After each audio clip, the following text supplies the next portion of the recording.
हिमाचल प्रदेश के विश्वसनीय jeweller Bhushan jewellers Solan. प्रदेश में गर्मी के मौसम में जंगलों में आग लगने के मामले बढ़ने लगे हैं। प्रदेश में आए दिन जंगल आग से धधक रहे हैं। हालांकि आग पर काबू पाने के लिए फायर ब्रिगेड की टीमें भी मुस्तैद है, लेकिन प्रदेश में कई जगह ऐसी है जहां दमकल विभाग की गाड़ियां नहीं पहुंच पाती, जिसके कारण फायर ब्रिगेड की टीम को आग पर काबू पाना मुश्किल हो जाता है।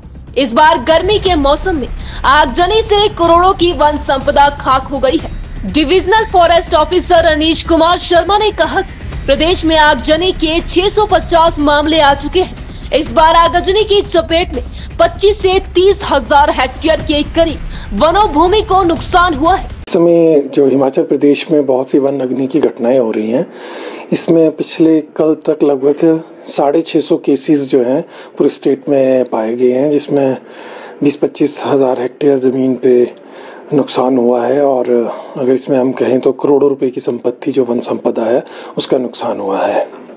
ये वन अग्नि की घटनाएं जो हैं मोस्टली हमारे लोअर हिमाचल और मिडिल हिमाचल एरिया है, जिसमें चीड़ के जंगल हैं। इसमें बिलासपुर डिस्ट्रिक्ट है, हमीरपुर डिस्ट्रिक्ट है, कांगड़ा डिस्ट्रिक्ट है और यहाँ शिमला के आसपास तक भी तारा देवी तक बहुत सी ऐसी घटनाएं आ रही हैं, जिसमें रोज़ आए दिन हमारा स्टाफ उसमें, हालांकि बिल्कुल मौका जैसे ही हमें कोई न्यूज़ मिलती है तो हमारे लोग वहाँ जाकर रेंज ऑफिसर लेवल पे जो टीम्स बनी हैं फायर एक्सटिंग्विश करने के लिए, वो उसको जाके उसको कंट्रोल कर रहे हैं। और आम पब्लिक के लिए मैं ये कहना चाहूँगा कि ये जो आग है, इसकी घटनाओं में जो हिमाचल प्रदेश की जो जितनी भी आग की घटनाएं हैं, मोस्टली इसके पीछे आग की घटनाओं के पीछे हम ह्यूमन लोग ही हिमाचल में एटलीस्ट पाए जाते हैं, चाहे वो एक्सीडेंटल केस हों या चाहे वो जानबूझकर आग लगाई गई है। बहुत से केसेस ऐसे होते हैं जिसमें लोग जंगल में जाते हैं या जंगल के आसपास सड़क से ही जा रहे हैं, जलती हुई बीड़ी, सिगरेट या कुछ जलता हुआ पदार्थ वो फेंक दे रहे हैं जंगल में और चीड़ के जंगल में वो आग पकड़ ले रही है। इस तरह के एक्सीडेंटल केस भी बहुत से होते हैं और बहुत से केसेस में लोग जानबूझकर भी आग लगाने की घटनाओं में शामिल होते हैं, चाहे वो अपने ही प्राइवेट लैंड में ही साफ़ कर रहे हैं ज़मीन को और उसमें वो आग लगाते हैं और साथ में जंगल लग रहा है उसमें आग फैल जाती है, या कोई जान के ही जंगल में भी आग लगा रहा है। इसके पीछे जंगल में आग लगाने के पीछे उनमें बहुत से मिथ्स हैं, वो उनको अवधारणाएं मैं कहूँगा कि बहुत सी हैं। वो लोग सोचते हैं कि जंगल में अगर आग लगाएंगे तो अच्छा घास उनको मिलेगा और बारिश हो, यहाँ तक कि कुछ लोग ये भी कहते हैं बारिश होगी, लेकिन साइंटिफिकली इसमें बारिश और इस जंगल की आग का कोई आपस में लेना देना नहीं है। और दूसरा, जो अगर अच्छे घास की वो बात करते हैं, वो हो सकता है कि कुछ समय के लिए अच्छा घास मिल रहा है, लेकिन आग लगने से जो वहाँ की उपजाऊ मिट्टी है, वो जंगल की आग बहुत ज़्यादा एरिया में फैल जाती है, वो चारों तरफ को फैल रही है, हवा भी चल रही है ऐसे मौसम में, तो वो हवा उस अग्नि को सब तरफ को फैला देती है। तो इस समय बहुत ज़्यादा मैन पावर की ज़रूरत होती है। स्थानीय लोगों की सहायता ली जाती है और बहुत से लोग इसमें बढ़ चढ़ कर भाग भी लेते हैं। युवक मंडल हमारे बहुत से कार्य कर रहे हैं अलग अलग जगहों पर।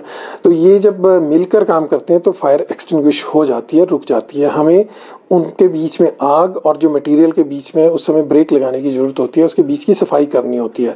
तो जंगल का जो एरिया, ज्योग्राफी जिस तरह की हिमाचल की है, बहुत ज़्यादा एरिया में फैला होता है, ऊंचा नीचा स्थान होता है, तो इसमें थोड़ा सा समय ज़रूर लग जाता है। लेकिन बहुत मतलब जितनी भी आग लगी है उनको 24 घंटे के अंदर अंदर, या बहुत सी आग जो है, जैसे मैं 650 केस बता रहा था, इसमें बहुत सी आग के ऐसे केसेस होंगे मोर देन 50%, जिसको बहुत जल्दी से रोक लिया जाता है। लेकिन मेरा फिर भी ये लोगों से कहना है कि जब तक वो आग की घटनाओं में उन लोगों को नहीं पहचानेंगे, उनके आसपास के लोगों को नहीं पहचानेंगे जो इसको स्टार्ट करते हैं, क्योंकि मैं जैसे आग की घटनाओं के बारे में बता रहा था, 3 तरह के कारक हैं। तो जब तक वो लोग काम नहीं करते हैं तब तक उस तीसरे कारक को आज के समय में रोका जा सकता है, इनिशिएशन को। तो उसके लिए हमें उन लोगों पर सख्त कार्रवाई भी करनी होगी और आपस में भी ये संदेश देना होगा कि हमें मिलकर इस संपदा को बचाना है। जहाँ तक ये आग बुझाने के लिए हेलीकॉप्टर और ये सब कुछ यूज़ करने का, ये थोड़ा सा एक्सपेंसिव भी होता है।